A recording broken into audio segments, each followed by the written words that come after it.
Welcome to 95 news. ప్రతిక్షణం ప్రజాక్షేమం కోసం బులెటిన్ల ముందుగా హెడ్లైన్స్ చూద్దాం. తెలంగాణ ఎంసెట్ ఫలితాలను విడుదల చేసిన మంత్రి సబితా ఇంద్రారెడ్డి. ఇంజనీరింగ్ లో 80%, అగ్రికల్చర్ ఫార్మాలో 86% ఉత్తీర్ణత.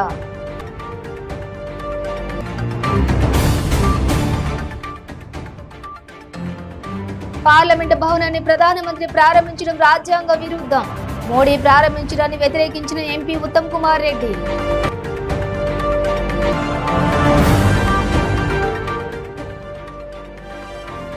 పుట్టపర్తిలో బీజేపీ నాయకుల సమావేశం. వచ్చే ఎన్నికల్లో బీజేపీ గట్టి పోటీ ఇస్తుందన్న రాష్ట్ర అధ్యక్షుడు సోము వీర్రాజు.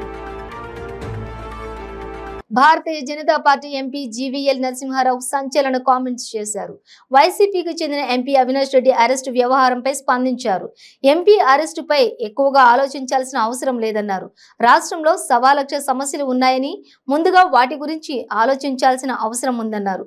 కేంద్రానికి సిబిఐతో సంబంధం ఉందని, కేంద్రం దర్యాప్తు సంస్థ తన పని తాను చేసుకుంటూ వెళుతోందని చెప్పారు. సరైన ఆధారాలు ఉంటే రంగంలోకి దిగుతుందని, పక్కా ప్రూఫ్స్ తో అరెస్ట్ చేస్తుందని తెలిపారు. అరెస్టు చేసే ముందు వాళ్ళు ఏ పార్టీకి చెందిన వారని చూడరని అన్నారు. బీజేపీ పార్టీ అధికారంలోకి వచ్చాకే కేంద్రం దర్యాప్తు సంస్థలకు స్వేచ్ఛ లభించిందన్నారు. పార్టీలు ఈ అంశాన్ని బైకాట్ చేయడం అన్నది దుర్మార్గం. We strongly condemn this act of political parties which have decided to boycott the new inauguration of the building. 9 సంవత్సరాలు నరేంద్ర మోదీ గారు పూర్తి చేసుకుంటున్న సందర్భం ఒకవైపు, ఈ నెల 30వ తేదీ 9 సంవత్సరాలు వసంతాలు పూర్తి చేసుకున్నటువంటి ప్రభుత్వం నరేంద్ర మోదీ గారు దేశాన్ని ఉద్దేశించి ప్రజలు ఇచ్చినటువంటి ఈ సమర్థనని, దేశం ఏ రకంగా ప్రగతి చెందిందో దేశ ప్రజలు ఉద్దేశించి ఈ నెల 30న మాట్లాడటం జరుగుతుంది.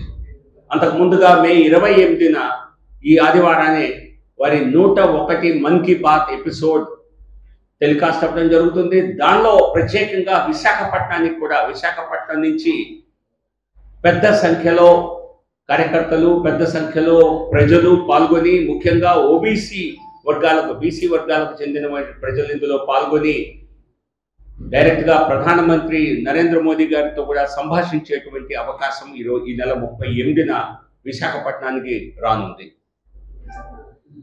ఈ అన్ని అంశాలు ఒకవైపు ఉంటే, 9 సంవత్సరాల పాలనలో ఏ రకంగా కేంద్రం దేశం అభివృద్ధి చెందింది, 11వ స్థానం నుంచి 6వ అతిపెద్ద ఆర్థిక వ్యవస్థగా మనం ఒక సంవత్సరం 6 నెలల క్రితమే మనం ఎదిగాం. వచ్చే కొద్ది సంవత్సరాల్లో ప్రపంచంలోనే 3వ అతిపెద్ద దేశంగా ఎదగబోతున్నాం. ఇది ప్రపంచంలోని భారతీయులందరూ గర్వించేటువంటి అంశం. ఈ దేశాభివృద్ధిలో ఆంధ్రప్రదేశ్ అభివృద్ధికి, తెలుగు రాష్ట్రాల అభివృద్ధికి, అందులో ప్రత్యేకంగా ఆంధ్రప్రదేశ్ అభివృద్ధికి ఒక విశిష్టమైనటువంటి కేంద్ర ప్రభుత్వ సమర్థన లభించింది. కొన్ని అంకెలు చూస్తేనే అర్థమవుతుంది ఏ స్థాయిలో. ఒక్క నరేగా పథకం కింద ఆంధ్రప్రదేశ్కి 55,000 కోట్ల రూపాయలని కేంద్ర ప్రభుత్వం, నరేంద్ర మోదీ గారి ప్రభుత్వం మంజూరు చేయడం జరిగింది. ఒక్క పథకం 55,000 కోట్లు, NREGS పథకం. ఇది దేశంలోనే బహుశా సెకండ్ హైయెస్ట్. నాకు తెలిసి మనం దేశంలో 2వ పెద్ద రాష్ట్రం కాదు, మనకంటే 10-12 రాష్ట్రాలు, పెద్ద రాష్ట్రాలు ఉన్నాయి దేశంలో. పార్లమెంటు భవనాన్ని ప్రధానమంత్రి మోడీ ప్రారంభించడం రాజ్యాంగ విరుద్ధమని ఎంపీ ఉత్తమ్ కుమార్ రెడ్డి వ్యాఖ్యానించారు. భారత రాజ్యాంగం ఆర్టికల్ 79 ప్రకారం ఉభయ సభలకు రాష్ట్రపతి చైర్పర్సన్ గా వ్యవహరిస్తారని తెలిపారు. కొత్త పార్లమెంటు భవనం మోడీ ప్రారంభించడాన్ని వ్యతిరేకిస్తున్నామన్నారు. రాష్ట్రపతి చేతుల మీదుగా పార్లమెంటు భవనాన్ని ప్రారంభిస్తే ప్రజాస్వామ్యానికి, అంబేద్కర్ రచించినటువంటి రాజ్యాంగానికి సార్థకత ఉంటుందన్నారు. భారత పార్లమెంట్ ని ప్రధానమంత్రి నరేంద్ర మోదీ గారు ఇనాగ్రేట్ చేయడం ఇది తప్పు, ఇది పొరపాటు, ఇది రాజ్యాంగ వ్యతిరేకం. ఎందుకంటే చాలా స్పష్టంగా భారత రాజ్యాంగంలో ఆర్టికల్ 79 ప్రకారము, 79 ప్రకారము పార్లమెంటు వ్యవస్థ అంటే భారత రాష్ట్రపతి, పార్లమెంట్ లో ఉభయ సభలని రాజ్యాంగంలో రాసు. అటువంటప్పుడు కొత్త పార్లమెంట్ అంటున్నారు మీరు, ఓహో అని అనుకుంటున్నారు. మరి దాన్ని సార్థకత, శాంక్టిటీ ఉండాలంటే అది భారత రాష్ట్రపతి ప్రారంభం చేయాల్సి ఉండే. అది మరోమారు మనవి చేస్తూ, ఎందుకంటే భారత రాజ్యాంగం ప్రకారం మన ఫౌండింగ్ ఫాదర్స్ రాష్ట్ర ప్రకారం పిల్లర్స్ ఆఫ్ డెమోక్రసీలో ఎగ్జిక్యూటివ్ దానికి ప్రధానమంత్రి హెడ్, అది వేరే. లెజిస్లేచర్, అది లెజిస్లేచర్ పార్లమెంట్ వేరే, జ్యుడిషియరీ వేరే, ప్రెస్ వేరే. విడివిడిగా ఈ పిల్లర్స్ ఆఫ్ డెమోక్రసీ ఉన్నప్పుడు పార్లమెంటు కొత్త భవనం ప్రారంభోత్సవం భారత రాష్ట్రపతితో చేస్తుంటే దానికి సార్థకత ఉండేది. అది భారత ప్రధానమంత్రి నరేంద్ర మోదీ చేయడం ఇది సరైన విషయం కానీ ఒక పార్లమెంట్ సభ్యులుగా ఇది ఖండిస్తున్నాం. కరీంనగర్ జిల్లా హుజూరాబాద్ లో అర్ధరాత్రి ఓ నవవధువు కిడ్నాప్ కలకలం రేపింది. కారులో వచ్చిన కొందరు యువతిని కిడ్నాప్ చేసి తీసుకుని వెళ్లారు. ఈ దృశ్యాలు అక్కడే ఉన్న సీసీ కెమెరాలో రికార్డ్ అయ్యాయి. హన్మకొండకు చెందిన ఓ యువకుడు మడికొండకు చెందినటువంటి యువతి ప్రేమించుకున్నారు. వీరి ప్రేమ ఇరు కుటుంబాల పెద్దలకు ఇష్టం లేదు. దీంతో ఆ ప్రేమ జంట గుట్టు చప్పుడు కాకుండా పెళ్లి చేసుకున్నారు. కరీంనగర్ జిల్లాలోని కొండగట్టు అంజన్న సన్నిధిలో పెళ్లి చేసుకున్నారు. అనంతరం హన్మకొండ వైపు కారులో బయలుదేరి వెళ్లారు. హుజూరాబాద్ అంబేద్కర్ చౌరస్తా వద్దకు నవ దంపతుల కారు చేరుకోగానే యువతి బంధువులు మరో కారులో వచ్చి వారిని అడ్డగించారు. సుమారు 15 మంది యువకుడిపై ఒక్కసారిగా దాడికి పాల్పడ్డారు. అనంతరం నవ వధువును మరో కారులో ఎక్కించుకుని అక్కడి నుంచి తీసుకువెళ్లారు. అమ్మాయి తరపు బంధువుల దాడిలో తీవ్రంగా గాయపడిన అబ్బాయి వెంటనే పోలీసులకు ఫిర్యాదు చేశారు. అతడి ఫిర్యాదు మేరకు పోలీసులు కేసు నమోదు చేసుకుని విచారణ చేపట్టారు. అయితే కిడ్నాప్ ఘటనకు సంబంధించిన దృశ్యాలు అక్కడ ఉన్న సీసీటీవీ ఫుటేజ్ లో రికార్డ్ అయ్యాయి. వాటి ఆధారంగా పోలీసులు విచారణ చేపట్టారు.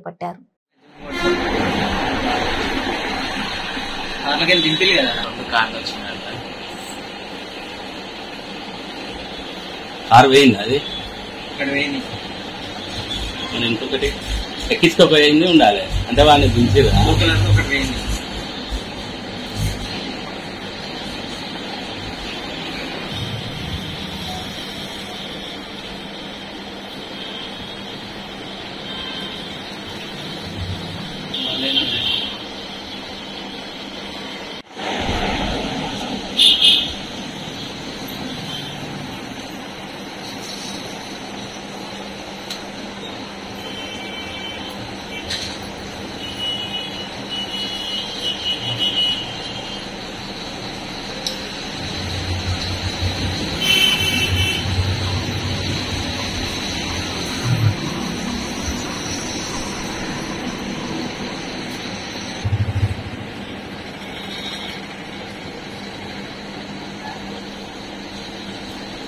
అటు పోయి మళ్ళీ టచ్ అయింది తెలుసా,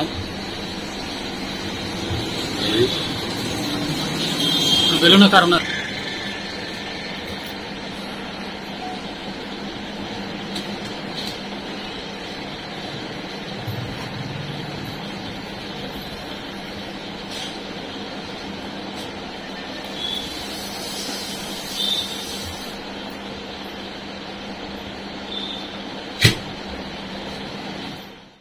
కామారెడ్డి జిల్లాలో రోడ్డు ప్రమాదం సంభవించింది. అర్ధరాత్రి రాంగ్ రూట్ లో వచ్చిన లారీ ఆర్టీసీ బస్సును ఢీకొట్టింది. ఈ ప్రమాదంలో బస్సు డ్రైవర్ తో పాటు ప్రయాణికులకు తీవ్ర గాయాలయ్యాయి. గమనించిన స్థానికులు పోలీసులకు సమాచారం ఇచ్చారు. ఘటనా స్థలికి చేరుకున్న పోలీసులు క్షతగాత్రులను 108 సహాయంతో స్థానిక ఆసుపత్రికి తరలించారు. ఆర్టీసీ బస్సు హైదరాబాద్ నుంచి నిజామాబాద్ కు వెళ్తుండగా ఈ ప్రమాదం జరిగిందని పోలీసులు తెలిపారు.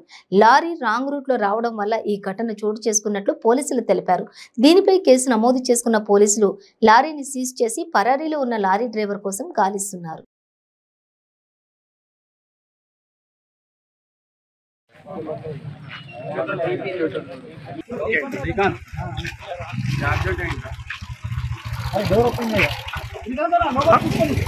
ఓకే పండబెట్టాలా రైట్ రైట్ ఏం లేదన్నా కూర్చోబెట్టా మనం అసలు చూపిద్దామన్నా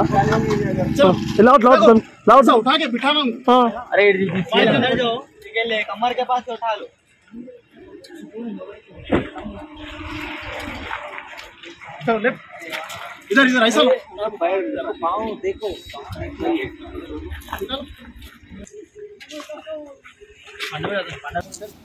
सीट ముందు पीछे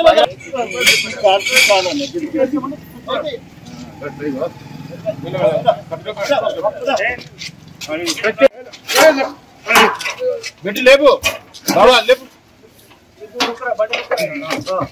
ఇంకా జరంత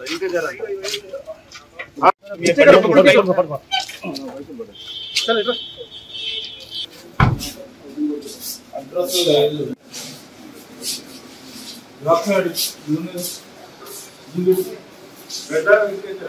నాగర్ కర్నూలు జిల్లాలో భారీ మొత్తంలో మాదక ద్రవ్యాలను పట్టుకున్నారు అధికారులు. గుట్టు చప్పుడు కాకుండా పౌల్ట్రీ ఫామ్ లో అల్ఫాజోలంను పెద్ద మొత్తంలో తయారు చేస్తున్నట్లుగా పక్కా సమాచారం అందడంతో దాడులు నిర్వహించారు. 34.42 కిలోల బరువు కలిగినటువంటి ఆల్ఫాజోలంను సీజ్ చేశారు అధికారులు. పట్టుకున్న మాదక ద్రవ్యాల విలువ సుమారు 3,14 లక్షల రూపాయలు చేస్తుందని అధికారులు వెల్లడించారు. అయితే కోళ్ల ఫారంలో ఈ తరహా ఇల్లీగల్ దందా నడుస్తుందన్న సమాచారంతో శివారు ప్రాంతాల్లోని మరికొన్ని పౌల్ట్రీ ఫార్మ్స్ లో సోదాలు నిర్వహిస్తున్నారు.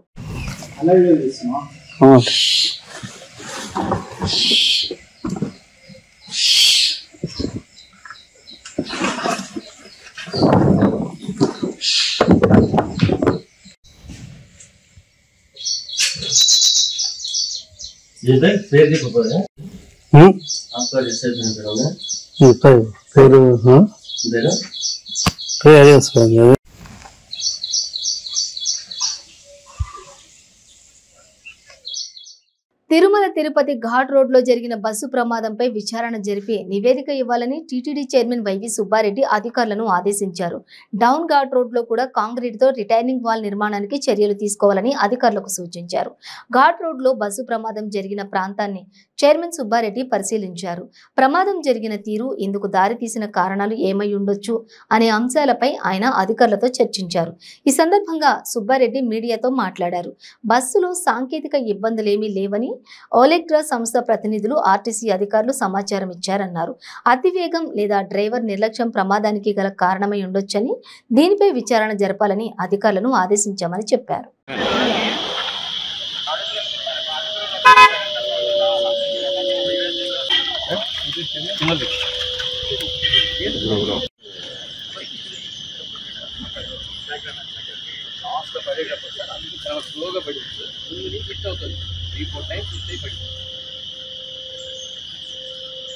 బస్సు కూడా తీసి వితౌట్ ఎనీ అటెన్షన్ కిందికి తీసుకోవాలి. కిందికి తీసుకుపోయాం సార్. బస్సు కింద బస్సు ఎక్కడ బాలాజీ బస్ అతను ఫ్లైట్ లో వచ్చాము. We have verified the vehicle, sir. There is no issue in the vehicle purchase in the terms of steering or air pressure. Everything we have verified, sir. Entire system is okay, sir. There is no fault from vehicle side, technical fault. Yes, sir. Test చేసి మేము God ఇన్ఫుల్ డ్రైవర్లు అని మేము ఆలోచిస్తాం sir. అదే method వీళ్ళు కూడా మేము అప్రూవ్ చేసిన డ్రైవర్లనే మాత్రమే వీళ్ళు వాడవచ్చు. అది కూడా గాడ్కు అప్రూవ్ చేసిన వాళ్ళనే. So how many people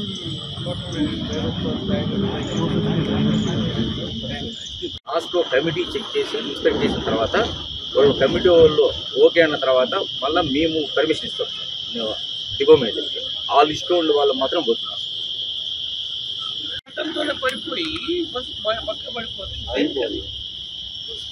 should protect కదా, క్రాష్ పాది కదా, లేకుండా ఇది పట్టుకోండి. సో ఎంత వైపు ఉంది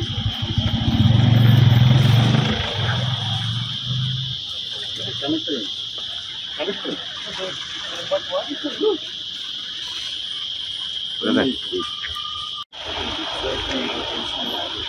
రికార్డ్ అవుతుందండి. ట్రైనింగ్ లో ఏమన్నా ఇబ్బంది ఉందా? ఇంకొన్నాళ్ళు ఏమన్నా ట్రైనింగ్ ఇబ్బంది వారం 10 రోజులు కొట్టుకుపోయింది సార్. అక్కడ మాత్రం ఏమి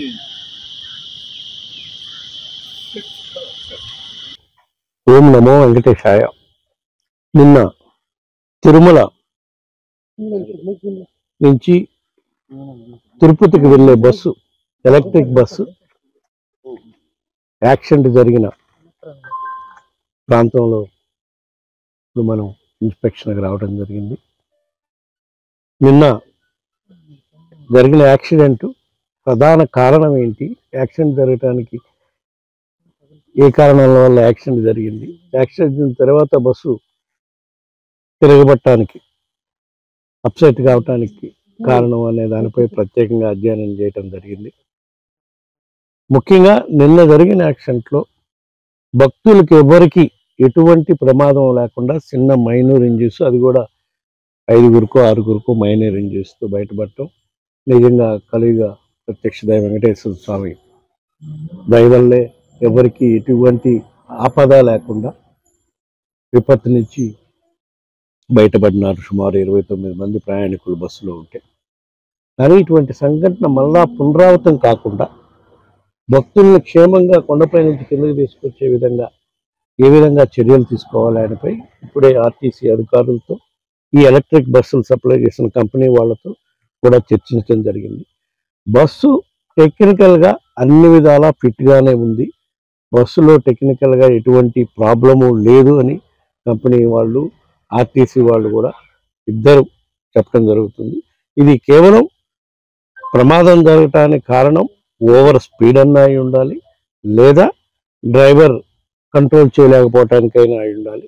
దానిపై కూడా ప్రత్యేక దృష్టి పెట్టి, ఆ 2 అంశాలపై దృష్టి పెట్టి దర్యాప్తు చేసి ఏ విధంగా ఫర్దర్ ఇట్లాంటి రాబోయే రోజుల్లో ఇట్లాంటివి జరగకుండా ఏ మేరకు అవసరమైతే ఈ ఎలక్ట్రిక్ బస్సులు నడిపే డ్రైవర్లకు మళ్ళా ఇంకొన్నాళ్ళు ట్రైనింగ్ ఇచ్చే కార్యక్రమం చేయటం కానీ ఏదో కార్యక్రమం దీనిపై చర్య తీసుకునే కార్యక్రమం చేసి మళ్ళీ ఇటువంటి సంఘటన పునరావృతం కాకుండా చర్యలు తీసుకోవాలని కంపెనీ వాళ్ళకి, ఆర్టీసీ వాళ్ళకి కూడా చెప్పడం జరిగింది.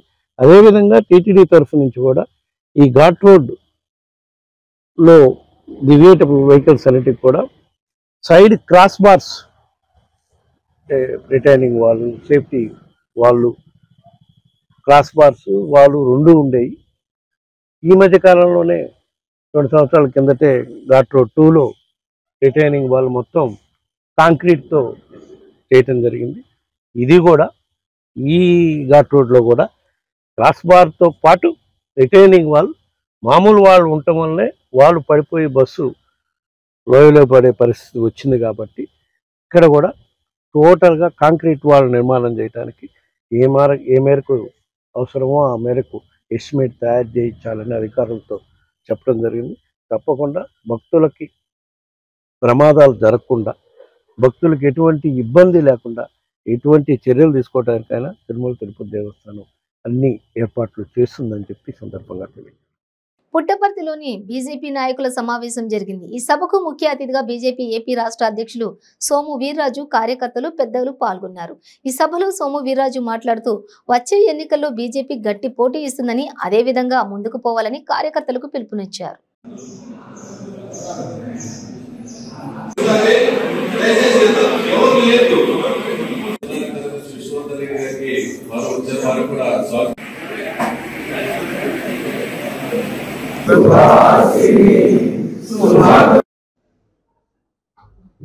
మోడీ యొక్క ఆలోచన విధానానికి అనుగుణంగా అభివృద్ధి జరుగుతుంది ఆంధ్రప్రదేశ్లో. ఏదైతే కియాకి సంబంధించి అనేక రకాలైనటువంటి కేంద్ర ప్రభుత్వం కారిడార్ మూలంగానే కియా ఇక్కడికి రావడం జరిగింది. ఈ కియా ఫ్యాక్టరీకి దగ్గరగా ఈ ప్రాంతం నుంచి అమరావతికి ఆ రోడ్లు, ఎక్స్ప్రెస్ హైవేని ఈవేళ కేంద్ర ప్రభుత్వం, నరేంద్ర మోడీ గారి ప్రభుత్వం నిర్మిస్తున్నటువంటి విషయాన్ని మీ అందరు కూడా నేను తెలియజేస్తున్నాను. మిగతా చోట్ల ఇల్లు కట్టమనండి. మేము 25 లక్షలు ఇళ్ళు ఇచ్చాం జగన్ గారికి. అందులో ఇప్పుడు 6 లక్షలు 7 లక్షల ఇళ్ళు కూడా కంప్లీట్ చేయలేదు. రైతుల దగ్గరే ఇళ్ళు కట్టాలి, అక్కడే ఇళ్ళు కట్టాలని పట్టుదలకు వెళ్ళొద్దని భారతీయ జనతా పార్టీ డిమాండ్ చేస్తుంది. ప్రభుత్వం సిబిఐని అడగను, మీకు ఏమైనా డౌట్ ఉంటే. నేనా సిబిఐని హ్యాండిల్ చేసేది? కేంద్ర ప్రభుత్వమే కదా. కేంద్ర ప్రభుత్వం సిబిఐ ఒక ప్రత్యేక ప్రతిపత్తి కలిగినటువంటి రాష్ట్రం. మీ పేపర్లన్నీ కూడా కేంద్ర ప్రభుత్వం, సిబిఐని అంతా మా చేతిలో ఉన్నట్లు. అది కాదండి, మీరు రాతలు అలా రాయకండి. మీకు కూడా మేము స్పష్టంగా చెప్తున్నాం, భయపడం. రోజు దాని మీద నడపాలనుకుంటే నడపండి. నేను ఇప్పుడు ఎక్స్ప్రెస్ హైవే 6,000 కోట్లతో వేసాను, నడపండి. అది 3 లక్షల కోట్లతో రోడ్లు వేసాను, నడపండి. దాని మీద ఇవన్నీ వార్తలు కాదా? ఈ అభివృద్ధి వార్తలు కాదా? మీరు అనుకునేవే వార్తలా? విరుచుకుపడ్డాడు వీర్రాజు రాస్తారు, రేపు పొద్దున రాయండి. మేమేం తెగించున్నాం, ఎవరికి కూడా భయపడే ప్రసక్తి లేదు. అతని మీద సిబిఐ వెళ్ళి అతని మీద యాక్షన్ తీసుకునే పరిస్థితిలో వాళ్ళుంటే రోజు రాజకీయ నాయకుల దగ్గరికి వచ్చి సిబిఐ ఏం చేస్తుందని సిబిఐ వాళ్ళని అడగండి, వెళ్ళి కోర్టుని అడగండి, వెళ్ళి మీకు ఏమైనా డౌట్ ఉంటే మీ ఇష్టం వచ్చినట్టు రాసుకోండి. మీరు నడపడం లేదు ప్రభుత్వాన్ని, మీ మూలంగా అధికారంలో కూడా రాలేదు ప్రభుత్వాలు, ఎప్పుడు కూడా చెప్తున్నాను నేను. అతి తక్కువ వేతనంలో వాలంటీర్లు ప్రజలకు చేసిన సేవలు అభినందనీయమని, వారి సేవలను గుర్తించి వాలంటీర్లకు వందనం కార్యక్రమం రాష్ట్ర వ్యాప్తంగా జరుగుతోందని గూడూరు ఎమ్మెల్యే వరప్రసాద్ వెల్లడించారు. రూరల్ పరిధిలోని వాలంటీర్లకు వందనం కార్యక్రమంలో ఎమ్మెల్యే పాల్గొన్నారు. గూడూరు పట్టణంలోని మండల సమైక్య కార్యాలయంలో రూరల్ పరిధిలోని వాలంటీర్లకు వందనం కార్యక్రమం నిర్వహించారు. ఈ కార్యక్రమానికి ముఖ్య అతిథిగా హాజరైన ఎమ్మెల్యే వరప్రసాద్ వాలంటీర్లను సన్మానించి అభినందించారు. ఎమ్మెల్యే వరప్రసాద్ మాట్లాడుతూ, గత 4 సంవత్సరాలుగా వాలంటీర్లు చేస్తున్న సేవ అభినందనీయమని, ఎక్కడికి వెళ్లినా ప్రజలు వాలంటీర్లను అభినందిస్తున్నారని తెలిపారు.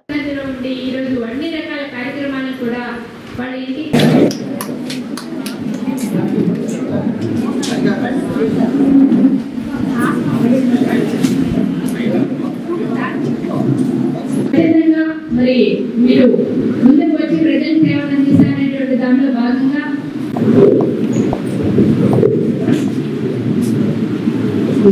వేదిక మీద ఉన్న పెద్దలకు అందరికీ నమస్కారాలు. సేవామిత్ర కింద ఒక్కొక్కరికి 10,000 చొప్పున ఒక గూడూరు రూరల్లో మొత్తం ఇక్కడున్న వారి దగ్గర ఉన్న అర్హత ఉన్న వాళ్ళ దగ్గర మొత్తం చూస్తే 169 మంది వాలంటీర్లు 10 గ్రామాల్లో ఉంటే దానిలో 145 మందికి సేవామిత్ర వారు చేసే సేవకి మిత్రులుగా ఉన్నందుకు 10,000 చొప్పున కీడు, అలాగే వర్క్షాలు చేయడం, కూడా బ్యాటరీలు కూడా అంత జరిగిందని తెలియజేస్తున్నాం. తర్వాత అలాగే సేవరంతా వజ్రాత దురదృష్టవశాత్తు కాలేదు. ఈసారి కూడా మన సేవ చేసే వారిని కూడా ఐడెంటిఫై చేసి ఎన్నుకుని వారికి వజ్ర వచ్చేటట్టు కూడా చేయాలి. ఇప్పుడు 5 మందికి సేవారత్న వచ్చింది, అది 20,000 ఒక్కొక్కరి చొప్పున మార్చడంలో భావిస్తూ ఇక్కడున్న బిడ్డలకి అలాగే సేవాభావంలో ముందుకు వెళ్ళండి. జగన్మోహన్ రెడ్డి గారు మరలా రావడానికి ఏ విధంగా మీరు సేవ చేస్తారో సేవ చేసి ప్రజలను ఆకర్షించుకోండి. వాలంటీర్ వ్యవస్థ ద్వారా మన ప్రభుత్వం చేపడుతున్న ప్రతి ఒక్క పథకాలని ఇంటింటికి తీసుకెళ్తున్న ప్రతి వాలంటీర్కి నా అభినందనలు. ఈరోజు సన్మానించుకుంటారు ప్రతి వాలంటీర్కి నా కృతజ్ఞతలు తెలుస్తూ, భారీ వర్షాలు ప్రజలకే కాదు వర్తకులను కూడా నిండా ముంచేస్తున్నాయి. బెంగళూరులో కురుస్తున్న వర్షాలకు అక్కడి మల్లీశ్వర్లోని ఓ బంగారు దుకాణంలో 80% నగలు కొట్టుకుపోయాయి. వీటి విలువ సుమారు 2.5 కోట్లు ఉంటుందని అంచనా. వరదల్లో కోట్ల రూపాయల బంగారం కొట్టుకుపోయిన విచిత్ర ఘటన కర్ణాటకలో చోటు చేసుకుంది. షాపులోని 80% నగలు వరదల్లో కొట్టుకుపోయాయి. దీంతో దాదాపు 2.5 కోట్ల నష్టం వాటిల్లిందని యాజమాన్యం తెలిపింది.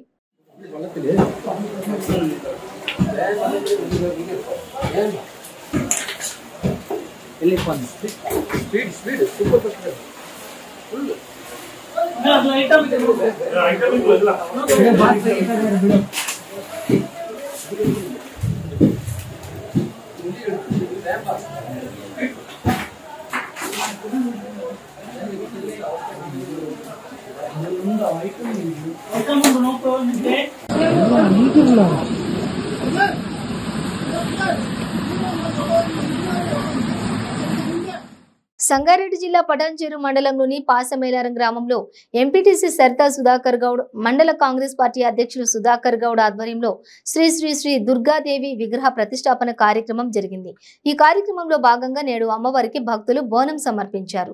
ఈ కార్యక్రమంలో రాధికా బోనం, పావని బోనం హాజరై డప్పు వాయిద్యాల మధ్య పోతురాజుల విన్యాసాల మధ్య బోనం ఎత్తుకుని అమ్మవారికి సమర్పించారు. ఈ సందర్భంగా సుధాకర్ గౌడ్ మాట్లాడుతూ, తమ గ్రామంలో గతంలో దుర్గాదేవి ఆలయం చిన్నగా ఉండే ఉండేదని అమ్మవారి కృపతో నేడు భారీ ఎత్తున ప్రజల సహకారంతో ఆలయం నిర్మించుకోవడం జరిగిందని తెలిపారు.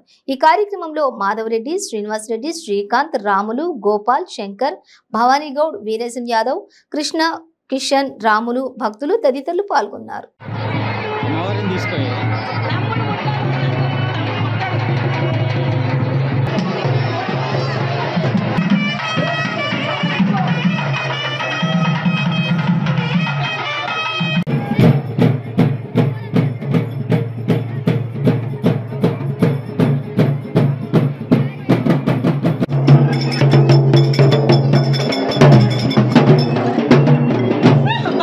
ముందుగా పాశమైలారం ప్రజలందరికీ బోనాల పండగ శుభాకాంక్షలు. అంటే యాక్చువల్గా ఇప్పుడు ఆషాఢ మాసంలో బోనాలు చేస్తారు. కాకపోతే ఈ గుడిని మళ్ళీ నిర్మూలించారు. అమ్మవారిని పునఃప్రతిష్టాపన చేశారు సుధాకర్ గౌడ్ ఆధ్వర్యంలో. నేను ఇంతకుముందు ఒక 2 years ఇక్కడికి వచ్చానండి బోనాలు ఎత్తుకోవడానికి. అయితే ఈ ఇయర్ కూడా ప్రత్యేకంగా నన్ను పిలిచి బోనం చేయించినందుకు నేను చాలా సంతోషంగా ఇక్కడ అమ్మవారికి బోనం సమర్పించాను. అలాగే ఈ పాశమైలారం ప్రజలకు అందరికీ నా ఆశీస్సులు ఎప్పుడు ఉంటాయి. ఆ జోగినీల ఆశీస్సులు ఎప్పుడు ఉంటాయి. అలాగే ఈ దుర్గమ్మ ఆశీస్సులు కూడా ఎప్పుడు ఉంటాయి. ఇంకా చెప్పాలంటే ఏటా ఈ గుడి అప్పుడు నేను వచ్చినప్పటికీ ఇప్పుడు చూస్తే చాలా అభివృద్ధి చెందింది. సకాలంలో అమ్మవారు అందరికీ సకల సంతోషాలు, ఆయుర ఆరోగ్యాలు అందరికీ చల్లగా చూస్తుందని చెప్పాలి ఈ పాశమైలారంలో దుర్గమ్మ తల్లి. అలాగే చెప్పాలంటే ఏటా భక్తులు అమ్మవారికి మొక్కులు ఎలా చేస్తున్నారో అమ్మవారు వాళ్ళని కూడా అలాగే ఇలవెల్పులా కొలుచుకుంటున్నారు. వాళ్ళని కూడా అమ్మవారు అలాగే ఎత్తుకోవడం జరుగుతుంది. ఇంకా చెప్పాలంటే ఇక్కడ అమ్మవారిని చూసినట్టయితే చాలా సంతోషకరంగా ఉంది. అమ్మవారు మాట్లాడుతున్న విధంగా ఉంది. మా పాశమైలారం మాజీ సర్పంచి బేగర్ రామయ్య సంబంధించిన ఈ భూమి అప్పుడు చిన్న గుడి నిర్మాణం ఇక్కడ చేసిరు. మా ఊర్లో కొన్ని అనివార్య కారణం వల్ల చాలామంది ఇబ్బంది పడ్డందుకు ఆ రోజుల్లో గత 30-35 సంవత్సరాలప్పుడు ఇక్కడ గుడి నిర్మాణం చేసిరు.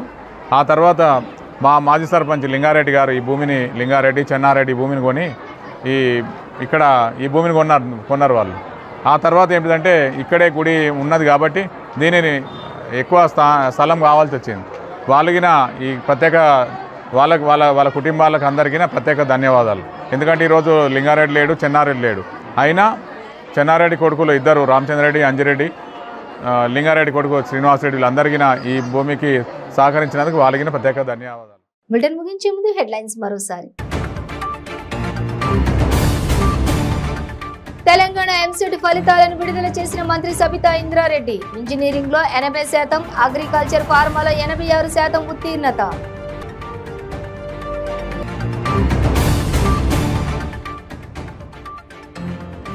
పార్లమెంటు భవనాన్ని ప్రధానమంత్రి ప్రారంభించడం రాజ్యాంగ విరుద్ధం. మోడీ ప్రారంభించడాన్ని వ్యతిరేకించిన ఎంపీ ఉత్తమ్ కుమార్ రెడ్డి.